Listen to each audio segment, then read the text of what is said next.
Good morning friends, Arjun classes में आप लोगों का स्वागत है।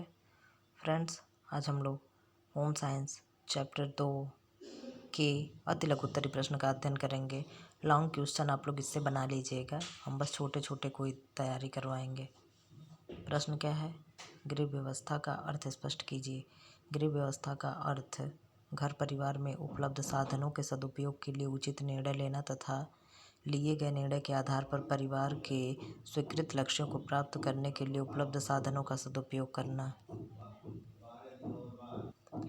गृह व्यवस्था की एक स्पष्ट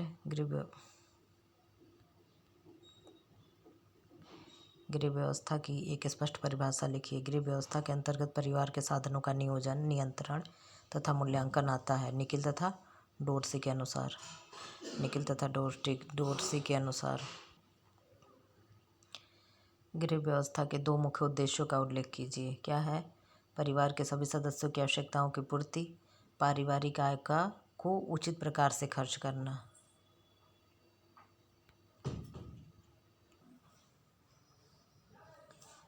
प्रश्न नंबर 4 क्या है? गृह व्यवस्था के मूल तत्व क्या हैं? गृह व्यवस्था के मूल तत्व क्या हैं?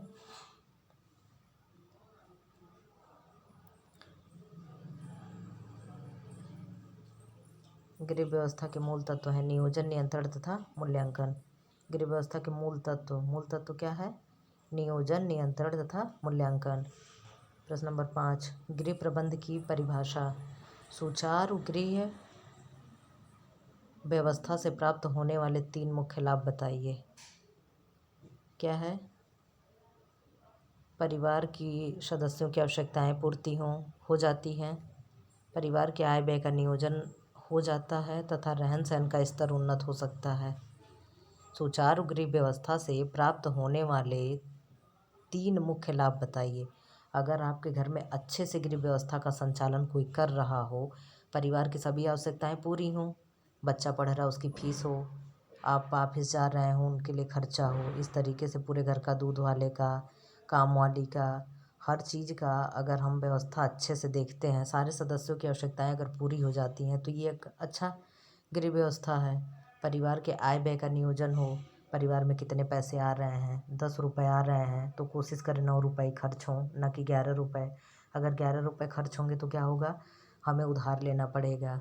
तो परिवार के आय व्यय का नियोजन हो, रहन सहन का स्तर उन्नत हो। अगर हमारे घर वाले साइकिल से चलते हो तो मेरा क्या कर्तव्य है कि मैं किसी भी तरीके से करके अच्छे व्यवस्था से कम खर्च करके बचत करके एक मोटरसाइकिल की व्यवस्था कर लें। तो इससे क्या होगा? परिवार का स्तर उन्नत होगा। एक उदाहरण के तौर पे प्रश्न नंबर 6 क्या है? गृह व्यवस्था को प्रभावित करने वाले गृह संबंधी कारकों का उल्लेख कीजिए। घर का सुविधाजनक होना, सफाई, जल, वायु तथा प्रकाश की उचित व्यवस्था, भोज्य सामग्री की व्यवस्था, घर की सामग्री की व्यवस्था। ये क्या है? ये गृह व्यवस्था को प्रभावित करने वाले गृह संबंधी कारक हैं। गृह व्यवस्था को प्रभावित करने वाले परिवार संबंधी कारकों का उल्लेख करें। क्या है? पारिवारिक सौहार्द और समन्वय, परिवार में प्रेम रहे, सब लोग मिलजुल कर रहें, सौहार्द और समन्वय, आवश्यकता अनुसार अनुकूलन, अच्छा आचरण, व्यवहार तथा आदतें, सुरक्षा की भावना, सामर्थ्य का ज्ञान, उन्नति। ये क्या है? गृह व्यवस्था को प्रभावित करने वाले कारक ऊपर थे, यही कुछ नीचे है, बना के 2 प्रश्न बना दिया गया है। प्रश्न नंबर 8 क्या कह रहा है? किसी गृहिणी को कुशल गृह संचालन के लिए सर्वप्रथम क्या करना चाहिए? गृहिणी को परिवार में किए जाने वाले कार्यों की उपयुक्त योजना बनानी चाहिए कि मैं सुबह सो के उठूँगी तो मैं सबसे पहले मैं किचन में जाऊँगी, झाड़ू लगाऊँगी, फिर पोछा लगाऊँगी, फिर ब्रेकफास्ट तैयार करूँगी, फिर उसके बाद थोड़े देर अपने लिए समय निकाल के रेस्ट करूँगी। ये सब क्या है? ऐसे टाइम टेबल बनाए तो उपयुक्त तरीके से योजना बना ले तो उसका काम आसान हो जाएगा। गृह का संचालन इसी तरीके से बजट बनाने में हमें पहले ये खर्च करना है, पहले जो ज़रूरत की चीज़ हो पहले हम उस पर पैसा खर्च करें, ना कि पहले चले जाएँ कपड़े लेने। इस तरीके से संतुलित अगर बजट है और एक टाइम टेबल बना करके, समय सारणी बना करके अगर कोई भी काम करे तो आसानी से हो जाएगा। क्या कह रहा है, पारस्परिक सहयोग से क्या लाभ होता है। श्रम का विभाजन होता है, कार्य सुगमता पूर्वक हो जाता है तथा घर का वातावरण सुखमय व शांतिमय रहती है। पारिवारिक सहयोग से लाभ ये होता है। गृह व्यवस्था के साधनों को कितने भागों में बांटा जा सकता है। 3 भागों में बांटा जा सकता है, भौतिक साधन, मानवीय साधन, सार्वजनिक साधन। गृह व्यवस्था प्रबंध कार्य योजना कार्य करने से क्या लाभ होता है। योजनानुसार कार्य करने से क्या लाभ होता है। योजनानुसार कार्य करने से धन, श्रम व बचत की समय की बचत होती है। किसी गृहिणी को गृह व्यवस्था के संचालन में कौन कौन सी कठिनाइयाँ हो सकती है। लक्ष्य एवं साधनों का ज्ञान न होना, पारिवारिक समन्वय का अभाव तथा समस्याओं के निराकरण की अयोग्यता। इसका मतलब क्या हुआ, लक्ष्य एवं साधनों का ज्ञान न होना।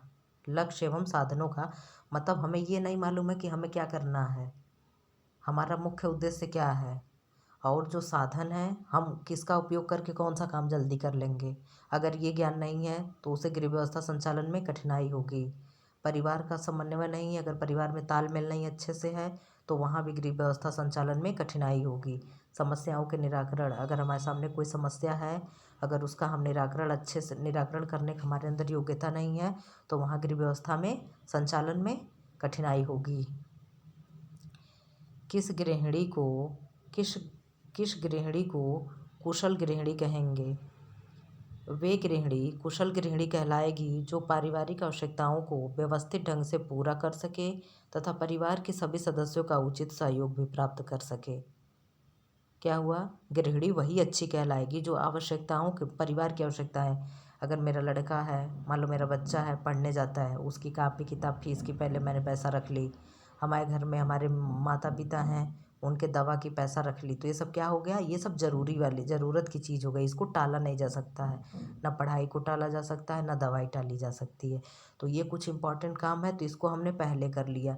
फिर बाद में जो भी चीज़ है, कोई काम ऐसे होते जिन्हें टाला जा सकता है। घर में कपड़े नहीं है किसी के पास तो उसको हम अभी ना लेकर के हम 2 दिन बाद ले सकते हैं, लेकिन दवा और फीस तो हम नहीं टाल सकते हैं ना, वो अपने समय से ही देना पड़ेगा, उसको पूरा करना पड़ेगा, चाहे जहाँ से भी पैसे ले आए उसके लिए, चाहे जितना भी मेहनत करना पड़े।